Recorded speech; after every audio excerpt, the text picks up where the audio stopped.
За 74 евро. Вот тот за 64. Дом на колесах. Посмотри.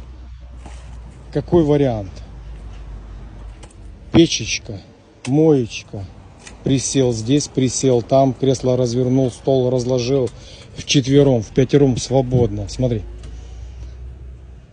Так, а тут что-то здесь. А, ты понял, как оно работает? Оно вот так вот крутится, закрывается, открывается. Ладно. Там, короче, душевая кабинка. Ну, это мне не нравится, ребята. Это вообще мне не нравится. Слушай, не прикольно. Оно вот так вот двигается. Вообще не. Ну, это не вариант. Ну, на любителя, пацаны. На любителя.